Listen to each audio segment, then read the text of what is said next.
Association का चुनाव हुआ था, जो सुबह से शुरू होकर शाम 5 बजे तक चला। 10 बजे से आज उसकी मतगणना होनी थी और अब रिजल्ट भी बाहर आ चुका है। दरअसल गजराज सिंह राजावत अध्यक्ष बने हैं। गजराज सिंह ने 314 वोटों से जीत दर्ज की है। नरेंद्र सिंह राजावत महासचिव चुने गए हैं। नरेंद्र सिंह ने 111 वोटों से जीत दर्ज की है। तो गजराज सिंह राजावत नए अध्यक्ष और नए सचिव के पद पर नरेंद्र सिंह राजावत आपको नजर आएंगे। बड़ी खबर इस वक्त की आपको बता रहे हैं, 111 वोटों से दर्ज जीत करते हुए महासचिव का पद अपने नाम किया है नरेंद्र सिंह राजावत ने, और वहीं गजराज सिंह ने 314 वोटों से जीत हासिल कर नए अध्यक्ष बन गए हैं। तो गजराज सिंह राजावत और नरेंद्र सिंह राजावत दो नाम सामने आ गए जो महासचिव और अध्यक्ष बनाए गए हैं। कल ही bar association, advocates bar association का चुनाव हुआ था अलग अलग जिलों में। आपने वो भी देखा था, जिस तरह न्यूज 18 राजस्थान ने अलग अलग तस्वीरें, चाहे जयपुर से लेकर झुंझुनू से लेकर कोटा तक तमाम वो तस्वीरें आपको दिखाई थी। जैसलमेर से लेकर काफी ज्यादा उत्साह था अपने अपने समर्थकों को लेकर। ये भी बता दें कि एक बार एक वोट को लेकर ये चुनाव हुआ था। सुप्रीम कोर्ट और राज्य के अकॉर्डिंगली ये चुनाव हुआ था, क्योंकि एक वकील एक ही जगह पे वोट डाल पाएगा और इस तर्ज पर चुनाव हुआ था। तमाम कैमरास लगाए गए थे ताकि सही पूर्वक चुनाव हो। सौरभ हमारे संवाददाता इस खबर पर सीधे जुड़ चुके हैं। कल चुनाव और आज मतगणना और दो नाम भी सामने आ चुके हैं। अभी क्या अपडेट है सौरभ इसको लेकर? अभी भी मतगणना जारी है? हाँ जी बिल्कुल, देखिए मतगणना अभी शुरू हुई है हाईकोर्ट बार एसोसिएशन में। हाँ। लेकिन the district advocate bar association है, वहां पर परिणाम जो है वो सामने आ चुके हैं। गजराज सिंह राजावत वहां पर अध्यक्ष पद पर विजय जो है वो हुए हैं। साथ ही महासचिव पद पर नरेंद्र सिंह राजावत जो है वो चुनाव जीत चुके हैं। तो एक परिणाम जो है वो आ चुका है। अब सेशन कोर्ट के भी परिणाम जो है वो आएंगे और हाईकोर्ट बार एसोसिएशन के भी कुछ देर में परिणाम जो है वो सामने आने लगेंगे। बंडल्स जो है वो लगभग बन चुके हैं और उन्हें अब स्कैन जो है वो किया जाएगा। तो ये यहाँ पर स्कैनिंग की प्रक्रिया जो है वो शुरू की जा रही है और स्कैनिंग की प्रक्रिया शुरू होने के साथ ही जो शुरुआती रुझान है वो यहाँ पर देखने को मिलेंगे। किस कैंडिडेट को कितने वोट जो है वो मिले हैं ये देखना जो है वो शुरू हो जाएंगे। साथ ही जो यहाँ पर तमाम स्क्रीन जो है वो लगाई गई हैं ताकि स्क्रीन के जरिए जो है वो बाहर के जो समर्थक बैठे हैं वो भी जो है वो इस शुरुआती रुझानों को जो है वो देखना शुरू करेगा। हाईकोर्ट बार एसोसिएशन के अभी कह सकते हैं कि कोई भी परिणाम सामने इस लिहाज से नहीं आया है क्योंकि अभी यहाँ पर जो है वो ये प्रक्रिया शुरू हुई है। स्कैनिंग अभी शुरू नहीं हुई। स्कैनिंग होने के बाद जो है वो रुझान सामने आएंगे। लेकिन डिस्ट्रिक्ट एडवोकेट बार एसोसिएशन के चुनाव जो है वो संपन्न हो चुके हैं और वहां पर रिजल्ट, चूंकि वहां पर कम मतदाता थे इस लिहाज से वहां पर जो है वो परिणाम जो है वो सामने आ चुके हैं। कुछ देर में जो सेशन कोर्ट की जो बार है वहां के भी परिणाम जो है वो अगले कुछ देर में जो है वो सामने आ सकते हैं। लेकिन सबसे बड़ी बार कह सकते हैं कि हाईकोर्ट बार एसोसिएशन होती है और वहां पर आप देख सकते हैं कि इस प्रकार की तस्वीर जो है वो देखने को मिल रही है।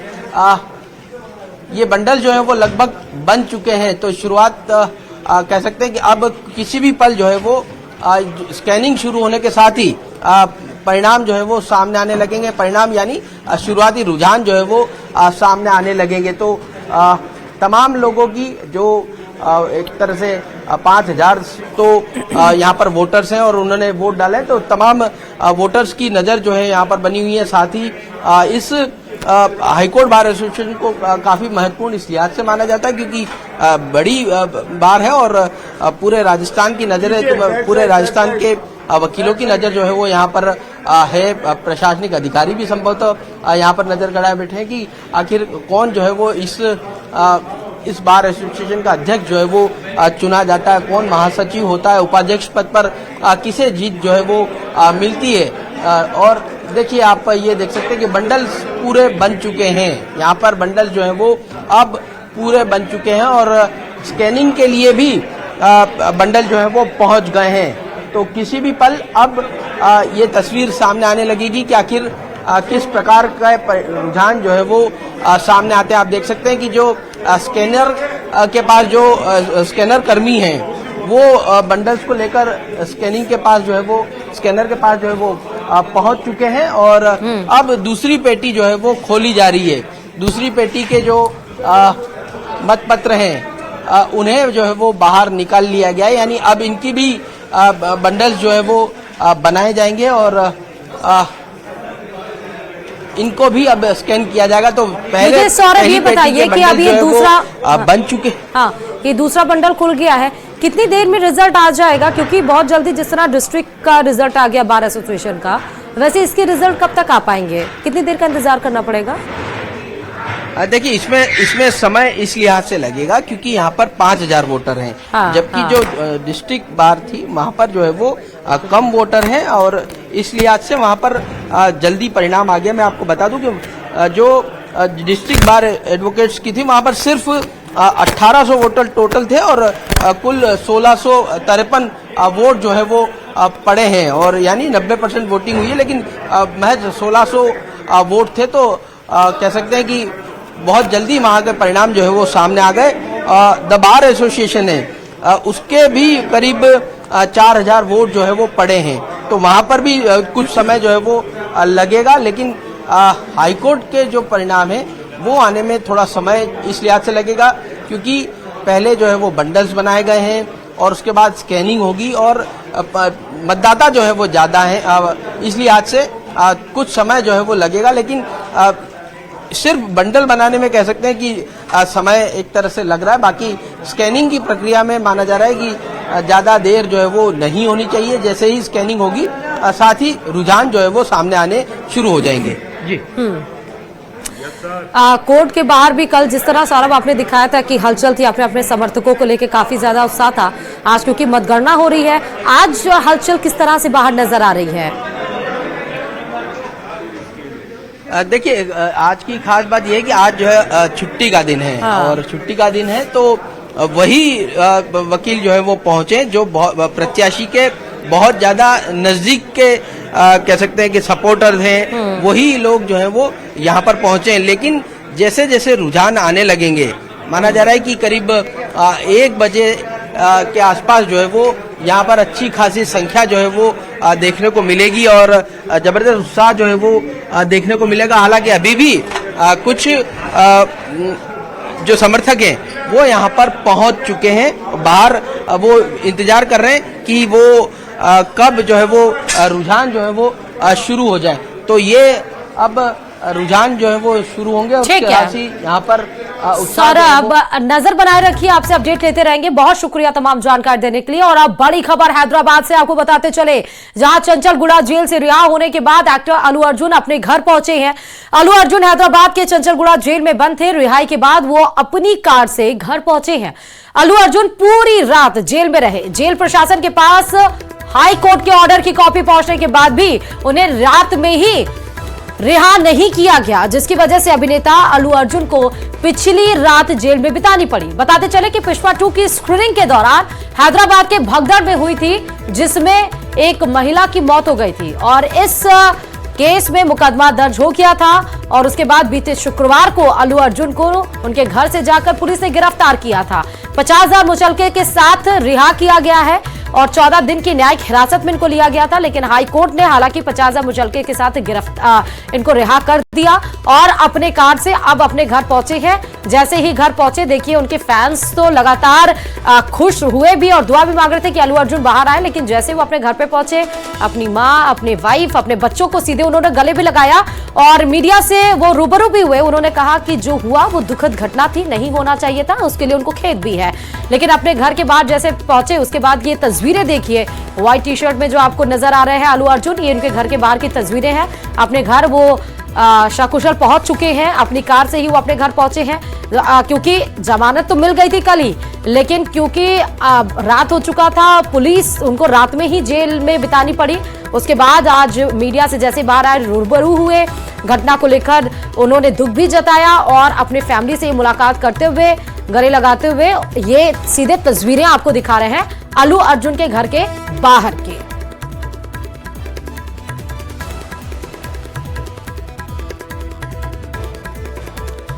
बताते चलें कि ये पूरा मसला दरअसल ये था कि पुष्पा 2 फिल्म जो आई है, जो बेहद ज्यादा इस समय जिसको बहुत ज्यादा प्यार मिल रहा है, और उसकी स्क्रीनिंग 2 थी और उसमें अल्लू अर्जुन चले गए थे, जिसमें हजारों की तादाद में वहां भीड़ जुट गई थी। भगदड़ में एक महिला की मौत हो गई। ये 5 तस्वीरें आपके सामने, आप देखिए कि कैसे घर पहुंचे अल्लू अर्जुन। पहुंचते ही मां ने सबसे पहले उनकी आरती उतारी और अल्लू सबसे पहले अपनी बेटी और परिवार के दूसरे सदस्यों से मिले। उसके बाद से वो मीडिया के सामने आए और हादसे पर दुख जताया। कल उनकी गिरफ्तारी हुई थी, परिवार से मुलाकात की, मां ने नजर उतारी, हादसे पर दुख, कल हुई थी गिरफ्तारी। ये 5 तस्वीरें बयां कर रही हैं। Last 2 years I've been going to watch my films, and I've been to that place not just only for my film, for my uncle's films. I've been there more than 30 times in my life, and never something like this has ever happened. It is purely accidental, purely unfortunate, and I will be there for the family to support them in whatever way I can. You know, we can never cover the loss of the death of a person, but in whatever possible way I will be there for the family to support them. And once again, I like to thank each and every one of you from all over. बहुत शुक्रिया सबके लिए। I'm a law-abiding citizen. I respect the law, and I will cooperate with them, and I'll do the needful. And very importantly, I would like to give my condolences once again to the family.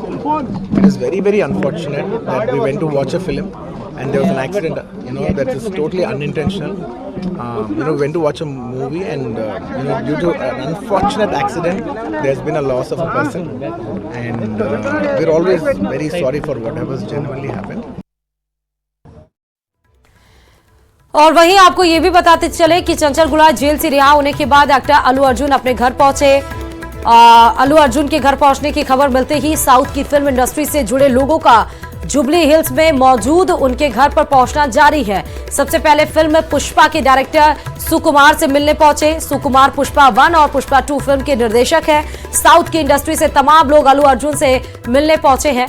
तो तमाम जो लोग उनको मानते हैं, जो बेहद करीब हैं, वो जैसे ही अल्लू अर्जुन अपने घर पहुंचे वैसे ही लोगों का मिलना शुरू हो गया। विजय देवरकोंडा को आप देख रहे हैं दूसरी तस्वीर में। पहली तस्वीर में सुकुमार जो डायरेक्टर है फिल्म के पुष्पा 1 पुष्पा 2 के, वो पहुंचे हैं। तो धीरे धीरे जैसे ही पता चला कि अल्लू अर्जुन अपने घर पहुंच चुके हैं, वैसे लोगों का मिलने का सिलसिला शुरू हो चुका है। 2 तस्वीरें आपको दिखा रहे हैं।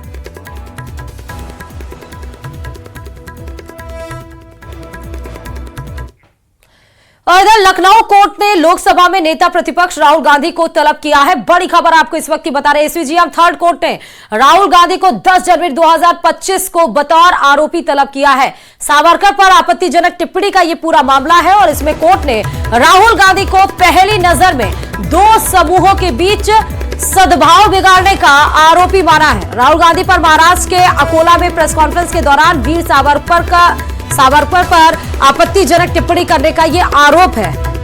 तो कोर्ट ने राहुल गांधी को आखिरकार आरोपी मान लिया है। बोला जा रहा है 2 समुदाय के बीच में सद्भाव बिगाड़ने की कोशिश राहुल गांधी की थी। जब महाराष्ट्र का चुनाव था तो प्रेस कॉन्फ्रेंस किया था, वीर सावरकर पर टिप्पणी की थी राहुल गांधी ने। इसको लेकर अब लखनऊ हाईकोर्ट ने उनको आरोपी माना है। चलिए खबरों पे आगे बढ़ते बताते चले कि बीपीएससी 17वीं की पीटी परीक्षा शांतिपूर्ण संपन्न हुई। एकमात्र पटना के बापू सेंटर पर पेपर लीक की अफवाह के बाद छात्रों ने जमकर हंगामा किया। हंगामे में एक छात्र घायल हो गई, जिसका इलाज एनएमसीएच में कराया गया। वहीं बीपीएस ने साफ कर दिया है कि पेपर वायरल की बात अफवाह है। देखिए रिपोर्ट।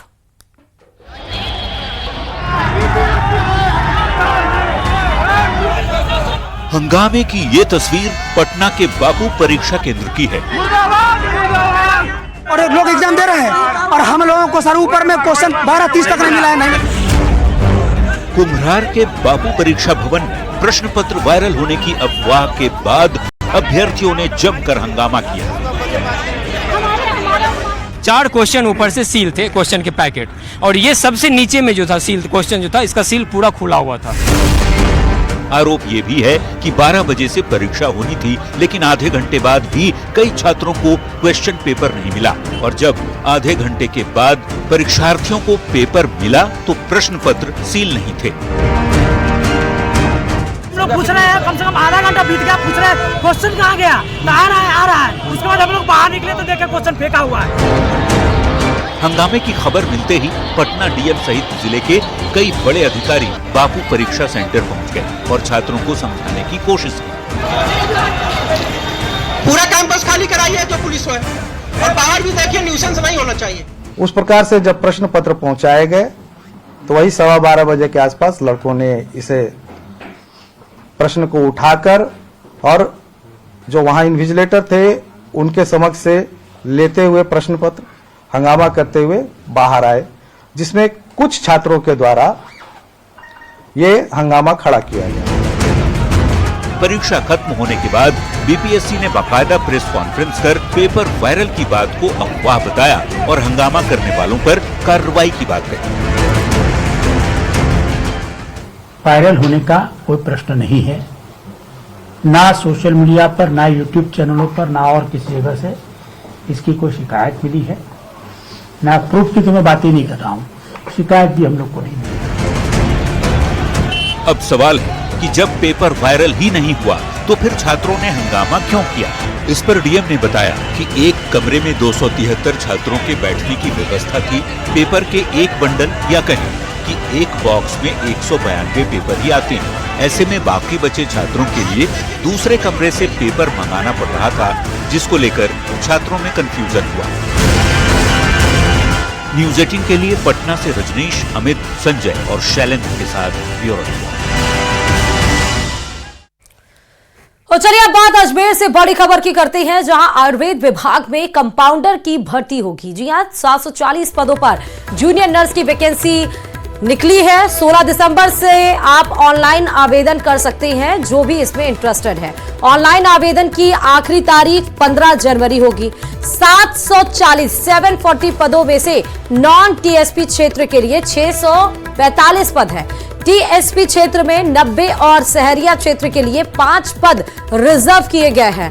बड़ी खबर आयुर्वेद विभाग में कंपाउंडर की भर्ती को लेकर अजमेर से बड़ी खबर है। आपको बता दें कि 740 पदों के लिए ये जूनियर नर्स की वैकेंसी निकाली गई है, जिसमें कि नॉन टीएसपी क्षेत्र के लिए 645 पद और टीएसपी क्षेत्र में 90 और शहरिया क्षेत्र के लिए, मतलब जो शहरी क्षेत्र के लिए, वो सिर्फ 5 पद रिजर्व किए गए हैं। ऑनलाइन आवेदन की आखिरी डेट 15 जनवरी बताई जा रही है।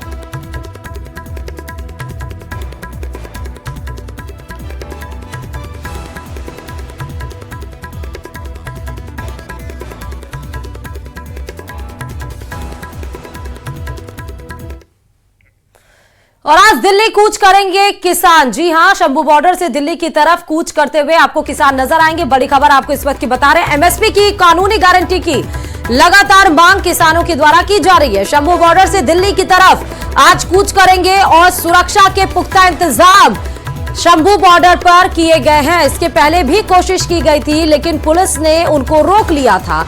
उसके बाद आंसू गैस के गोले छोड़े गए थे। उसके बाद से किसानों ने यह ठाना था कि वो अभी नहीं जाएंगे, लेकिन एक बार फिर से शंभू बॉर्डर से कूच करते हुए दिल्ली की तरफ नजर आने वाले हैं किसान। एमएसपी की गारंटी को लेकर मांग है।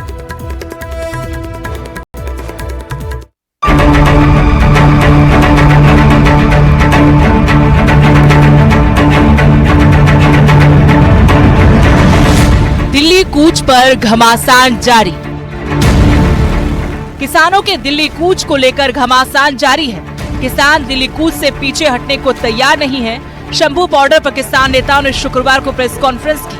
इस दौरान किसान नेता सरवण सिंह पंधेर ने ऐलान किया कि शनिवार को शंभू बॉर्डर से 101 किसानों का जत्था दिल्ली की ओर दोपहर 12 बजे रवाना होगा। पंधेर ने कहा कि आंदोलन को चलते हुए 306 दिन हो गए। जगजीत सिंह डल्लेवाल के आमरण अनशन को 18 दिन हो गए हैं। उन्होंने कहा कि जगजीत सिंह डल्लेवाल की सेहत लगातार बिगड़ रही है। उन्होंने कहा कि सरकार किसानों के खिलाफ हमलावर रुख अपना रही है और सरकार डिजिटल इमरजेंसी लगाने की तैयारी कर रही है। और देखिए, जिस तरह से सरदार जगजीत सिंह डल्लेवाल जी की सेहत का समाचार प्राप्त हो रहा, बड़ी क्रिटिकल पोजीशन में है वह। अंबाला के एसपी ने किसानों से अपील की है कि किसानों के पास अगर दिल्ली में प्रदर्शन की अनुमति है तभी जाएं। अगर वो परमिशन नहीं दिखाएंगे तो बॉर्डर से आगे नहीं जाने दिया जाएगा।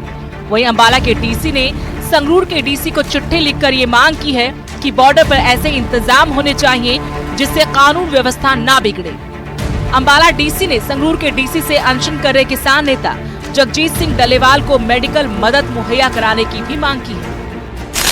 ये मेरी पुनः आपके माध्यम से सभी किसान भाइयों से अपील है कि कृपया जो कानून में प्रोविजन है और उसकी पालना करें और परमिशन लें और प्रोटेस्ट करें, उसमें कोई किसी को कोई आपत्ति नहीं।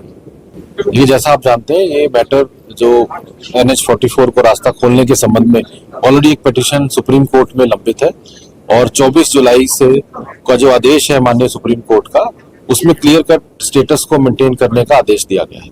सर फूल भी बरसाए पिछली बार, किसानों को मनाने की कोशिश की, क्योंकि सारे हमारे साथी हैं भाई, तो आइंदा भी जो लॉ अबेडिंग सिटीजन है उन सबके लिए फूल हमेशा तैयार है। वहीं सुप्रीम कोर्ट ने किसान आंदोलन को लेकर बड़ा आदेश दिया है। सुप्रीम कोर्ट ने कहा कि किसानों को बॉर्डर से बलपूर्वक ना हटाया जाए। कोर्ट ने ये भी कहा कि भले ही किसानों के प्रदर्शन के चलते हाईवे ब्लॉक हो गया है, लेकिन हम उन्हें हटाने का आदेश नहीं दे रहे हैं। कोर्ट ने पंजाब सरकार के प्रतिनिधि से कहा कि किसानों को समझाने और मनाने की कोशिशें की जाएं, लेकिन उन्हें बलपूर्वक हटाने की कोशिश ना की जाए। कोर्ट ने खनौरी बॉर्डर पर आमरण अनशन पर बैठे किसान नेता जगजीत सिंह डल्लेवाल को लेकर कहा कि अगर वो आमरण अनशन कर रहे हैं तो उन्हें खाने के लिए मजबूर न करें, लेकिन उन्हें जरूरी मेडिकल सुविधाएं उपलब्ध कराई जाएं।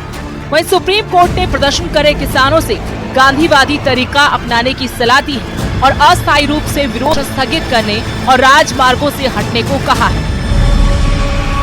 Bureau report, news 18। और चलिए राजसमंद के नाथद्वार से बड़ी खबर आपको बताते चले। डिप्टी सीएम दिया कुमारी ने सड़क का निरीक्षण किया है। पीडब्ल्यूडी एएन नमित मिश्रा को एपीओ किया गया है। उप मुख्यमंत्री दिया कुमारी गंजोल पहुंची थी। गंजोल कुंचौली सड़क मार्ग का उन्होंने निरीक्षण किया।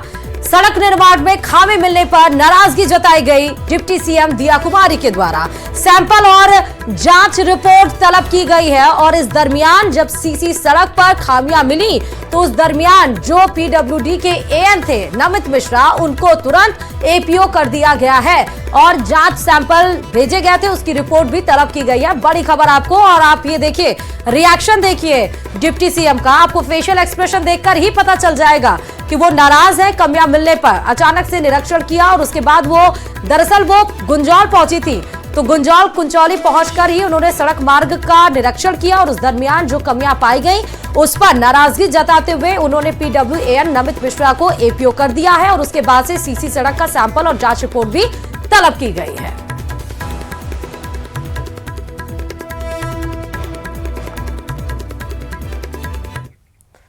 और चलिए इस बीच दौसा से भी बड़ी खबर है। पेड़ पर लटका हुआ एक शव मिला है।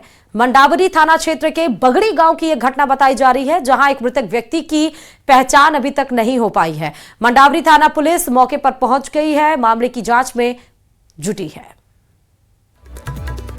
तो ये आपको तस्वीरें दिखा रहे हैं, आप देखिए कि एक व्यक्ति का शव पेड़ से लटकता हुआ मिला है। ये व्यक्ति कौन है उसकी शिनाख्त अभी नहीं हो पाई है।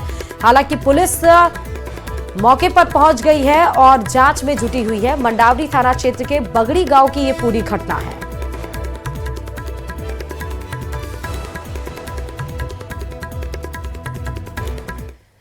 प्रदेश में एक बार एक वीआईपी सुरक्षा में चूक के मामले सामने आ रहे, एक के बाद एक।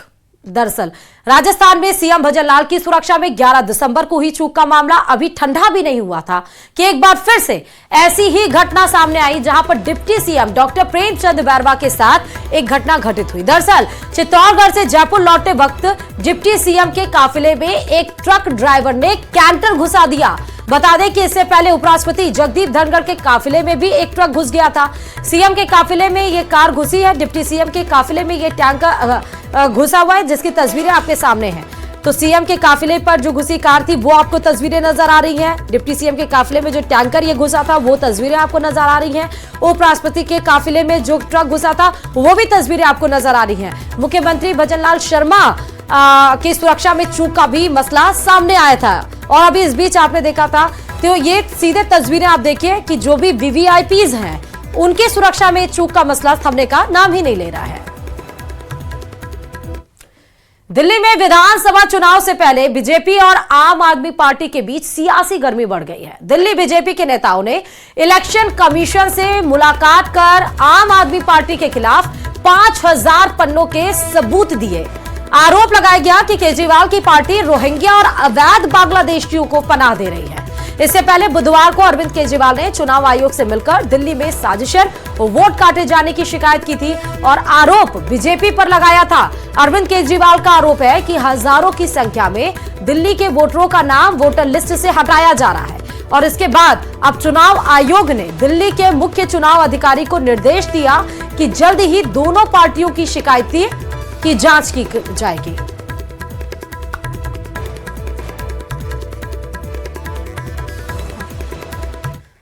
और चलिए इसी के साथ ही